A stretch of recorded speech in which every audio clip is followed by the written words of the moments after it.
Assalamualaikum warahmatullahi wabarakatuh. Namaduhu wa salimu ala rasul karim amma badu. Meningkat yang nih. Meningkat.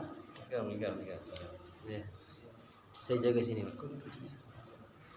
Nah, Jadi alhamdulillah biar nggak jatuh. kita bersyukur karena kita ini orang pilihan daripada Allah SWT. Dimana kalau Allah cinta pada hambanya itu dilibatkan, disusahkan, dibikin susah untuk agama. Itu tanda sayang. Orang yang susah hari ini, dia jungkir balik, pala jadi kaki untuk perkara kebendaan, perkara perut. Nah, itu kita penting, tapi itu bukan suatu maksud. Bila kita jadikan maksud agama yang tujuan, maka semua masalah beres. Masalah dapur, masalah kampung, masalah negara, semua beres kalau agama tunaikan dengan secara seutuhnya.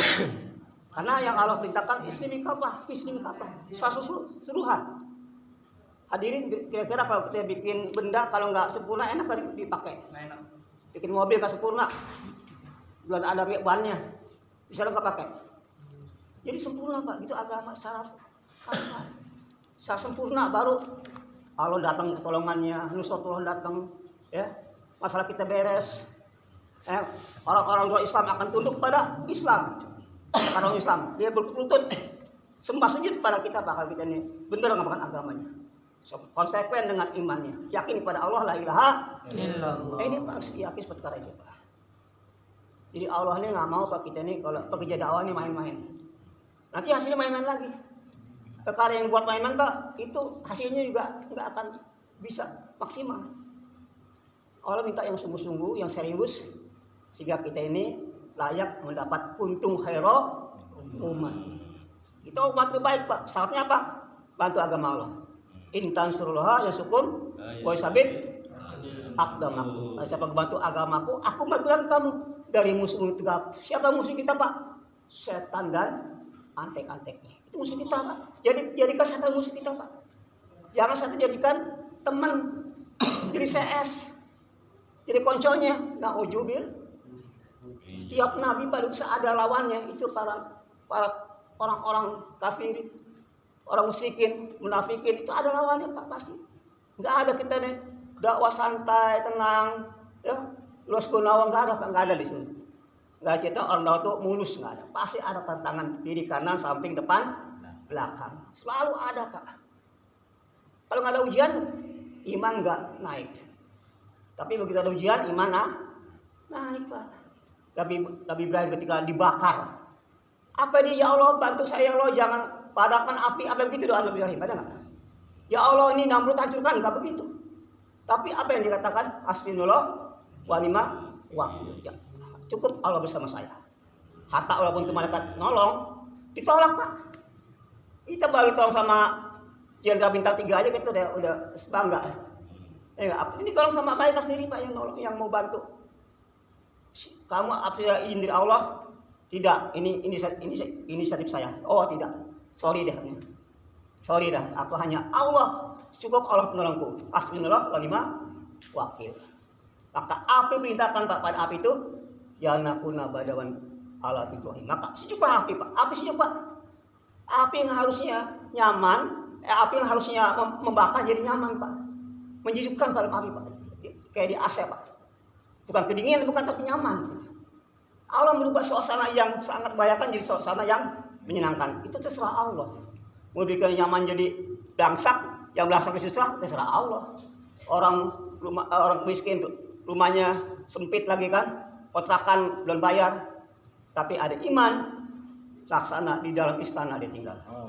Laksana di istana tinggal. Kenapa? Ada Allah. Tapi kalau uji apakah ada Allah enggak dalam hidupannya? Kalau ada Allah dimanapun dia enak Pak. Di rumah gubuk lewat enak, istana enak. Ya, yang parah udah di gubuk lewat nggak beriman. Itu dikatakan gubuk derita namanya. Ya, udah nggak beriman, nggak syukur, selalu ngeluh. Itulah dikatakan gubuk derita. Itulah orang yang menderita dunia dan akhirat. Oke ya. Jadi boleh Pak usul sampai musyawarah apa hari ini? Kira-kira apa yang misalkan? Musyawarah Jakarta apa sekarang? Hanafi apa yang siapa apa musuhnya? Ambil musuhnya apa? Ya, langsung aja lah. Saya langsung itu. Pokoknya aja. Kita dulu. Insyaallah kita menjaga makomi. Terakhir Pak. Apa yang makomi itu? Makom itu tempat. Jadi kalau ada makom dia itu tempat. Tempat apa? Tempat untuk kerja. Kerja apa? Kerja agama. Di mana tempatnya? Di masjid. Sebaik tempat di muka bumi, masjid. Sebaik buruk tempat adalah pasar dan WC. Tapi orang lebih senang lama-lama di WC dan di pasar sampai lupa daratan. Mall apa ya? Mall itu orang lupa lalai.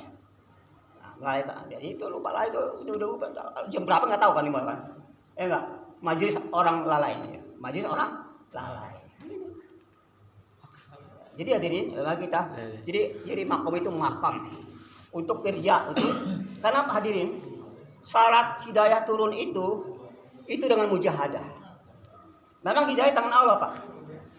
Tapi Allah juga bisa Pak memberikan hidayah kepada tanpa asbab pun bisa.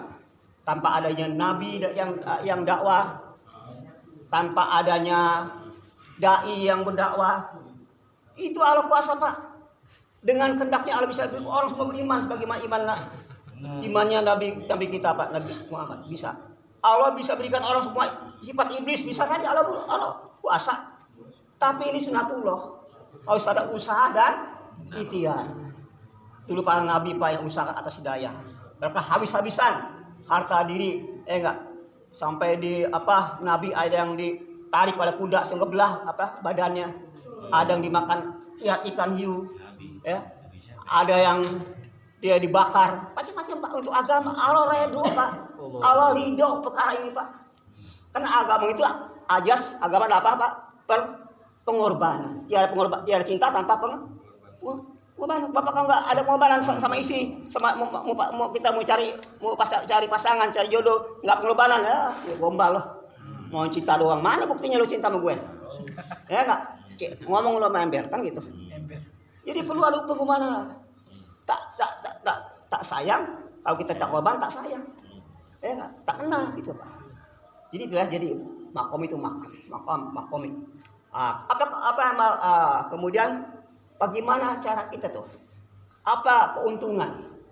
Apa akibatnya kalau makom itu dijalankan? Karena makom ini sarana tarbiyah karena untuk bagaimana menarik nusratullah hidayah ada tangan Allah. Ya, yaitu dengan jalan dakwah. Dakwah ini di mana Pak tepatnya? Di masjid. Masjid sentra hidayah. Sebagai sentra mesin atau penggilingan atau pabrik. Maka pabrik itu mencetak Pak. Mencetak bahan baku. Maka katakanlah gula kan. Maka karena ada karyawannya yang bekerja, mesinnya aktif, maka di mana-mana ada gula dikirim ya, diekspor kemana-mana. Karena karyawannya bekerja, mesinnya juga bekerja. Semuanya aktif. Bagian apa ya? Yang bagian ini ya? Yang bagian salesnya apa namanya? Distribusi. Itu semua Pak bekerja. Ya, maka itu maju. Tapi karyawannya mogok, kemudian mesinnya rusak gimana? Bangkrut Pak. Begitu Pak. Hidayah ini tepatnya di masjid. Maka ini kita ini dai ini sebagai apa? Sebagai pakar-pakarnya Pak. Ahli masjid bagaimana? Ahli masjid itu ada mikir. Bagaimana kampung kita ini, masjid kita ini sama dengan masjid Madinah Munawwarah. Bagaimana kampung kita sama dengan kampung Madinah Munawwarah. Bagaimana istri kita, istri sahabiah. Bagaimana anak kita, anak-anak sahabat. Bagaimana wanita ini sebagai wanita sahabat. Itu Pak yang kita akan diusahakan. Ya. Dan ini akan terwujud, nggak mustahil Pak. Kalau kita kerja dengan sesungguhnya, nggak ada mustahil Pak. Nggak ada mustahil kalau kita ini sungguh-sungguh kerja dengan cara yang dicontohkan Nabi. Tapi kalau nggak sungguh-sungguh dan nggak cara Nabi, nggak akan hasil Pak. Nggak akan bisa. Kalau kita bekerja tidak sesuai dengan cara Nabi, yang ada apa Pak? Yang ada apa? Capek. Yang ada capek, hasilnya nggak ada itu Pak. Jadi kita kerja dengan sungguh-sungguh dan cara tertib. Nah sekarang ini Pak, setiap yang hak ada yang batil. Jadi kalau kita ini kerja dakwah sungguh-sungguh nih, nanti akan lahir Pak dari rumah kita ini, dari kampung kita ini seorang pejuang Islam. Akan lahir sifat Abu Bakar Siddiq, akan lahir sifat Umar, akan lahir sifat Utsman, akan lahir sifat Khalid. Itu kalau dibuat Pak dakwah. Maka Nabi begitu dia hijrah dari Mekah ke Madinah, apa yang dipikir Pak? Apa yang dibuat ya Pak? Apa yang dibuat? Pertama, buat masjid. Bukan bikin bangunan, bukan tempat tinggal dibuat, bukan bikin pasar. Benar ya. Tapi pertama dibuat adalah Masjid. Setelah masjid dibuat, apa lagi Pak yang dibuat lagi? Apa? Amal masjid. Yang kedua apa yang kedua? Yang kedua, Amal masjid. masjid. Yang kedua apa yang kedua? Amal masjid. Yang kedua apa? Yang kedua apa? Yang ketiga masa untuk amal masjid. Ulang lagi, yang pertama tadi apa ya ketika hijrah dari Mekah Madinah, pertama bangun masjid. Yang kedua amal masjid. Yang ketiga Mencari istri. masa untuk amal masjid. Maka ditakerjakan Pak di yang sahabat. Siapa yang siap suruhnya untuk agama? Ngacung. Siapa yang siap setengahnya? Ngacung. Siapa yang siap sepertiga? Ngacung. Itu Pak. Jadi yang setengahnya ini gini Pak, yang setengah untuk agama 12 jam dia di masjid, 12 jam di rumah atau di kantor atau di sawah. Yang semuanya full. Jadi sepertiga minimalnya 8 jam. Minimalnya. Nah, kita mau bilang berapa Pak? Sepertiga, seluruhnya atau setengah. Ya. Ini Pak. Ini Allah akan bantu Pak. Kalau kita ini benar-benar jaga agama Allah nih, Allah akan selesaikan masalah kita. Cuma masalah beres dengan kalau kita agama Allah kita bantu. Akan bantu dengan cara dengan kuasa Allah mudah Pak, ya akan menjadikan kita ini masalah kita beres. Ya pertama ya yang pertama diusahakan ini bagaimana supaya siap rumah ini tiap hari, tiap rumah, tiap orang, tiap hari, tiap rumah, untuk apa kita datangin, kita kunjungin, kita silaturahmiin. Untuk apa? Untuk kenakan dia kepada Allah. Kenakan dia kepada Allah. Tapi harus melalui musyawarah. Melalui dengan musyawarah. Kenapa? Tanpa musyawarah kerja ini tidak ada hitung kerja istimiyat, tapi infirodi. Kalau kita kerja tidak dengan istimiyat Pak, tidak dengan musyawarah, maka kerja ini dihitung infirodi, bahkan tidak dinilai. Jadi perlu ada musyawarah. Apa musyawarah Pak? Musyawarah ini berembuk. Bagaimana supaya Nusratullah datang kepada kerja dakwah ini dengan musyawarah Pak? Ada bantuan Allah dalam musyawarah, ada khair dalam musyawarah kan? Semua musyawarah Pak. Kita pengen punya rumah, musyawarah dulu. Kita pengen bangun rumah, apapun dimusyawarahkan dalam agenda. Jadi hadirin, maka itu kita bagaimana supaya kita tuh pertama kita buat dengan bahwa di kampung kita ini kita risau Pak. Bagaimana orang kok sekarang ini masjid ya yang begitu besar tapi orang kosong, dia risau Pak. Jadi kalau kita sendiri risau lah. Tapi kalau kita sudah teman ya, sudah teman kita dalam berdakwah nih, baru kita mulai Pak musyawarah ya secara sempurna ya. Hari ini siapa kita datangin ya. Hari kita yang kita jumpain ya enggak. Laporan setelah kita jumpai laporan Kak Gojari. Bagaimana ahwal yang kita datangin orang itu? Bagaimana responnya Pak? Datangin Pak. Jadi kita datangnya ke rumah itu Pak, sama kita memberikan hidayah, memberikan lampu cahaya hidayah kepada orang itu, kepada rumah itu. Kenapa Pak? Karena kalau orang tidak ada hubungan dengan masjid, maka kata Imam Ghazali, maka dia tidak ada nilai Islam. Kasihan nggak? Kasihan kalau tidak ada dia hubungan dengan amal masjid, dia tidak ada nilai Islam walaupun dia sudah sholat. Jadi kasihan Pak. Maka datangnya orang dari masjid ke rumah itu mau nyuri cahaya hidayah dari masjid ke rumah. Di masjid ada dakwah, di rumah ada dakwah. Di masjid ada ta'lim, di rumah ada ta'lim. Di masjid ada hikmat, di rumah ada suasana agama ada di rumah kita. Sehingga rumah kita itu menjadi asbab hidayah ke seluruh alam. Itu Pak kalau kita buat.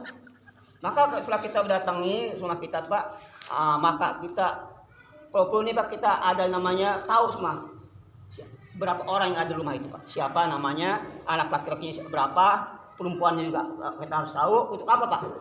Untuk supaya kita tuh mudah laki-lakinya untuk kita bisa kita kapan kita misalnya kita bertemu sama dia apa bisanya misalnya punya anak laki itu 4 itu kita harus tahu Pak empat-empatnya itu enggak siapa namanya kapan dia ada di rumahnya kita harus tahu Pak terus lebih jadi RT kita tahu RT kita harus tahu masing-masing siap kepala keluarga jangan sampai nih kita bergerak ini enggak satu pun rumah yang enggak kita sampaikan Pak jangan sampai Pak jangan sampai ada satu rumah yang enggak kita datangin. Jadi memang Pak, jadi ketika kita sungguh-sungguh Pak dalam kerja ini, maka Pak dikatakan nanti satu saatnya, maka Lana dia saya katakan, mengapa engkau ini, mengapa kita harus dakwah? Mengapa kita harus dakwah? Nah, karena dengan dakwah ini Allah akan datangkan segala macam masalah beres. Maka kata Ilyas rahmatullah mengatakan jadi dakwah usaha dakwah ini yaitu bagaimana mengembalikan keadaan zaman Nabi di zaman kita ini mengembalikan mengalihkan bagaimana kehidupan Nabi ada di kehidupan kita itu daripada maksud daripada dakwahnya. Kemudian makanya kita Pak yang kedua itu kita perlu adanya ta'lim. Jadi ta'lim ini itu asbab untuk datangnya daripada kalau kita talim di rumah ini Allah akan rubah keadaan rumah kita. Rumah kita ini akan tahu sinar-sinar yang ada di rumah kita Pak tuh akan sinar. Nah, sebagaimana rumah kita ini banyak maksiat itu dengan talim. Dengan talim ini Allah rubah Pak keadaan. Ya kan? Tenangan. Bagaimana banyak tikus banyak maka dengan kucing satu maka habis. Jadi dengan talim ini semuanya sedikit-sedikit maka keadaan rumah kita akan berubah dengan taklim. Andai kata di rumah kita Pak itu ada banyak itu orang yang judi, banyak orang yang mabuk, tapi dengan taklim di masjid ini 100 akan hancur. Jadi bukan kita Pak, nanti Allah yang kerja, kita hanya usaha aja, ya enggak. Jadi nanti Allah akan rubah. Tidak akan Allah rubah kalau kita ada usaha. Yang merubahnya Allah usaha kita Pak. Jadi kerja kita bagaimana memberi suasana dulu. Nanti Allah rubah keadaan rumah kita dirubah. Kenapa? Kita ini kan manusia kan diciptakan sama Allah. 100 apa kan? 100 apa ya? 100 selalu hancur kalau di masjid. Kalau di rumah 40 hancur. Jadi Pak yang bisa merubah orang itu hanya Allah. Kita nggak bisa merubah istri kita, anak kita jadi baik. Jadi kita pun nggak bisa. Allah. Nah, kalau kita buat dakwah nih, Allah rubah istri kita jadi baik, kamu kita jadi baik. Allah rubah Pak. Nah, jadi ibarat mobil kan, mobil ini dia tabrakan. Yang bisa betulin mobil itu siapa? Bengkel, nggak bisa mobil-mobil itu betulin. Usah ke bengkel yang tahu tentang mobil. Begitupun yang bisa merubah hanya Allah. Kita buat pengorbanan, kita datangi, dengan kita datangi Masya Allah Pak itu, supaya kita menyelamatkan, ya enggak? Soal kita sudah membawa dari masjid ini membawa hidayah ke rumah itu. Nah, sehingga rumah itu Pak dia akan bersinar. Kemudian juga kita Pak harus ada namanya usaha yang namanya jaulah secara mingguan. Ada namanya Pak namanya jaulah. Nah, itu mingguan kerja mingguan. Jaulah satu tuh kita jaulah tempat kita jaulah tempat kita bagaimana supaya kita hasilnya Pak hasil dari kita nih 2 jam setengah itu jaulah pas jaulah itunya Pak hasilnya. Jadi jaulah ini ibarat seperti kita panen. Jadi 2 jam setengah itu tiap hari kita datangnya kan tiap hari datang. Nanti pas waktu ininya Pak panen itu pas jaulah. Jadi jaulah tuh kita bisa tuh jaulahnya itu pas kita mau keluar 3 hari. Keluar 3 hari itu, itu kalau bisa pas keluar 3 hari itu jaulahnya mau keluar 3 hari, baru kita jaulah. Dan kemudian kita keluar bulan yang keempat, jauh 1, jauh 2 yang kelima ya keluar 3 hari. Jadi 3 hari ini jangan kita kalau bisa jangan kita tuh gabung. Jangan kita gabung ya, kalau bisa kita keluar dari mualah kita sendiri. Walaupun hanya 1 orang 2 orang. Ya enggak? Jadi dengan kita keluar sendiri ini kita enggak ini jadi kita ada risau. Ya kalau kita gabung enggak ada risau. Jadi kita keluar ada dengan apa? Dengan alat hikmat kita sendiri bawa, dan saat tepat ini jangan dalam apa doa melingkup kita sendiri, halokah kita sendiri kita buat ya. Itu ya keluar 3 hari. Itu So, bapak bagi yang ada yang siapa yang mau bertanya itu silakan. jadi ini memang perlu ini Pak. Jadi yang namanya kerja ini memang kerja yang nggak sesuai dengan apa, dengan ini kita nggak sesuai dengan apa kemauan kita. Yakin harus ini kita harus diyakini lah sebagai kita ini nanti Allah akan berikan kita nih pertolongan ya. Assalamualaikum warahmatullahi wabarakatuh. Benhik, Ada